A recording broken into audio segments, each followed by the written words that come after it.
Good morning students. Accountancy की आज की क्लास में एडमिशन ऑफ अ पार्टनर में जो हम टॉपिक करने वाले हैं वो टॉपिक हमारा है treatment of reserves and accumulated profits and losses. माने हम ये देखेंगे कि जब भी कोई पार्टनर न्यू पार्टनर एडमिट होता है फर्म में, उस टाइम पे बैलेंस शीट में हमारे पास कुछ रिजर्व्स हमारे पास पड़े होते हैं। रिजर्व्स बच्चों हमारे दो तरह के होते हैं, आप पहले ही थर्ड लेसन में पढ़ के आए हैं। सिंपल रिजर्व्स, जिनको हम जनरल रिजर्व्स के नाम से भी जान सकते हैं, means those reserves which can be utilised for any purpose, किसी भी पर्पस के लिए, किसी भी उद्देश्य के लिए उनका यूज हम कर सकते हैं, उनको हम सिंपल या जनरल रिजर्व बोलेंगे। सेकेंड हमारे होते हैं स्पेसिफिक रिजर्व्स। हम जानते हैं कि specific reserves are those reserves which are created for any special purpose, माने उनका यूज जो है हम एक स्पेशल पर्पस जिसके लिए वो बनाए गए हैं उसी के लिए ही हम कर सकते हैं। अगर वहां से वो एक्सेस में रहेंगे, बच जाएंगे, तभी उनका किसी और पर्पस के लिए यूज किया जा सकता है।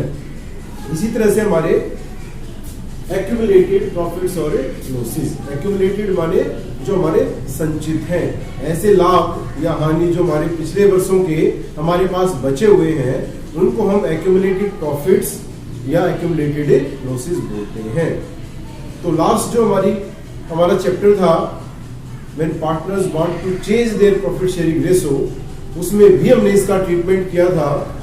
उसमें हमने इसका ट्रीटमेंट किया था कि पार्टनर जो है वो डिसाइड कर सकते हैं कि या तो वो इन रिजर्व्स को, एक्यूमुलेटेड प्रॉफिट्स और लॉसेस को आपस में डिस्ट्रीब्यूट कर लेंगे, या फिर इनको वो जो करते हो बुक्स में दिखाएंगे और उनको अपनी गेन और सेक्रीफाइस के अकॉर्डिंग कैपिटल में एडजस्ट कर लेंगे। लेकिन यहाँ पे बच्चों जब कोई नया पार्टनर एडमिट होता है तो हम सभी जानते हैं कि जो भी हमारे पास रिजर्व्स है, प्रॉफिट्स है या लॉसेस है, उसमें नए पार्टनर का कोई शेयर नहीं है, उसका कोई कंट्रीब्यूशन नहीं है ऐसे रिजर्व या प्रॉफिट्स या लॉस रखने में। तो ये सारा का सारा जो हमारा पार्ट है ये किसका है? हमारा ये ओल्ड पार्टनर्स का है। तो यहाँ पे एक ही ट्रीटमेंट हमारा होगा जब भी कोई नया पार्टनर एंटर करेगा फर्म में, तो उस टाइम पे बुक्स में जो भी हमारे पास रिजर्व्स होंगे या जो भी हमारे पास एक्यूमुलेटेड प्रॉफिट्स या लॉसेस होंगे, उसको ओल्ड पार्टनर सबसे पहले क्या करेंगे? अपनी ओल्ड रेशो में उसको डिस्ट्रीब्यूट कर लेंगे। उसके बाद ही जो है हमें नेक्स्ट स्टेप लेंगे, उसके बाद ही जो है हम और जो हमारे आइटम्स हैं उनका ट्रीटमेंट करेंगे। तो वही आज की वीडियो में बच्चों हमें करने वाले हैं। वैसे जैसे मैंने आपको बताया कि जब हम रिजर्व्स की बात करते हैं तो टू पार्ट्स में उनको हम क्लासिफाइड कर सकते हैं। Number one, simple reserves. Simple reserves की कैटेगरी में जो यहां हम करने वाले हैं, जनरल रिजर्व बुक्स में दिया हो सकता है, इसको हम रिजर्व फंड के नाम से भी गिवन हो सकता है। और ये भी मैं आपको पहले से ही बता चुका हूं कि जो रिजर्व्स हमारे पास हैं उनको अगर हम बाहर इन्वेस्ट कर देंगे आउटसाइड द बिजनेस, तो उनको हम रिजर्व फंड को फंड बोल देंगे।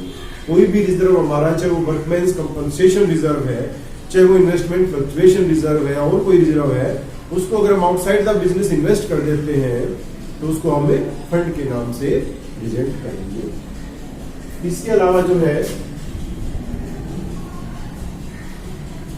कंटिजेंसी रिजर्व, ये हमारे जो है सिंपल रिजर्व्स की कैटेगरी में आते हैं, जिनको हम किसी भी पर्पस के लिए यूज कर सकते हैं।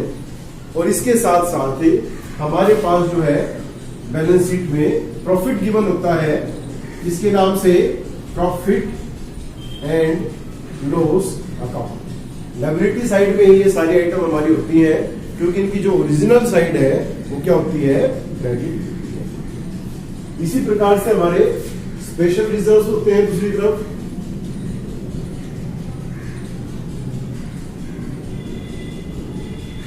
वैसे तो स्पेशल रिजर्व्स बहुत सारे होते हैं हमारे, लेकिन यहाँ हमारे सिलेबस के अकॉर्डिंग हम दो ही ऐसे स्पेशल रिजर्व्स हैं जिनका ट्रीटमेंट हम सीखने वाले हैं। वही हमने थर्ड चैप्टर में भी किया था।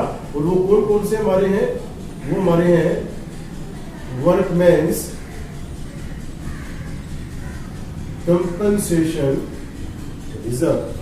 वर्कर्स को कंपनसेशन देने के लिए, उनकी क्षतिपूर्ति करने के लिए जो रिजर्व क्रिएट किया जाता है उसको हम वर्कमैन्स कंपनसेशन रिजर्व बोलते हैं। और सेकंड हम क्या पढ़ेंगे, सेकंड हम पढ़ेंगे इन्वेस्टमेंट फ्लक्चुएशन रिजर्व। इन्वेस्टमेंट की वैल्यू में फ्लक्चुएशन अगर आता है उसके लिए पहले से ही, चूंकि आप प्लस वन में पढ़ के आए हैं, प्रूडेंस कंसेप्ट या कंजर्वेटिज्म प्रिंसिपल आपने पढ़ा था, और उसके अकॉर्डिंग जो भी हमारे फ्यूचर एंटिसिपेटेड लॉसेस हैं उसके लिए पहले से ही हम तैयार रहते हैं, प्रोविजनें बनाते हैं। तो उसी के लिए हम इन्वेस्टमेंट फ्लक्चुएशन रिजर्व बनाते हैं, उसी के लिए हम वर्कमैन्स कंपनसेशन रिजर्व बनाते हैं।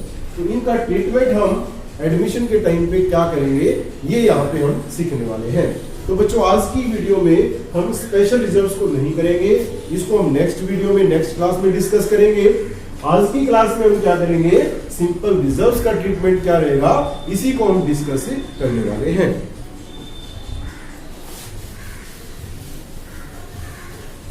तो अगर सिंपल रिजर्व्स की हम बात करें,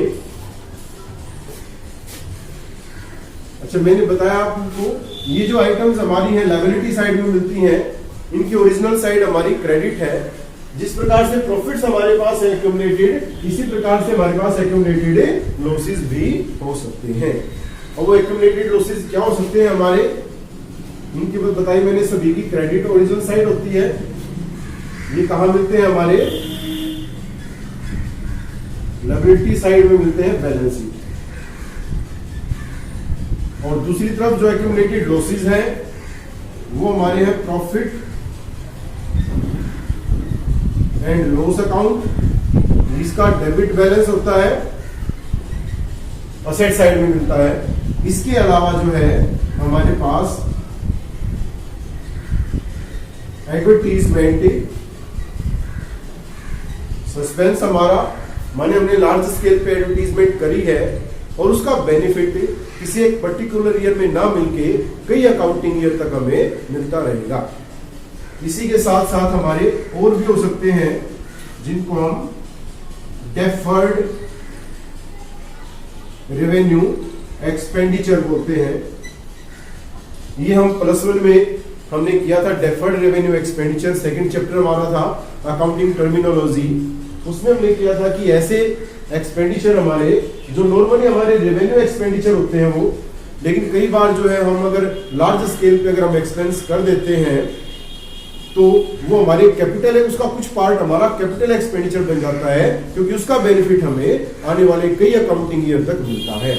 माने ये जो है मिक्स होते हैं हमारे, इनको ना तो हम पूरी तरह से रेवेन्यू एक्सपेंडिचर बोल सकते हैं और ना ही इसको कंप्लीटली हमें कैपिटल एक्सपेंडिचर बोल देते हैं। इसलिए इनका नाम हमने क्या रख दिया, डेफर्ड रेवेन्यू एक्सपेंडिचर। वो रेवेन्यू एक्सपेंडिचर जो हमने डेफर्ड कर दिए हैं, स्थगित कर दिए हैं फ्यूचर के लिए, जिनका बेनिफिट फ्यूचर में मिलेगा।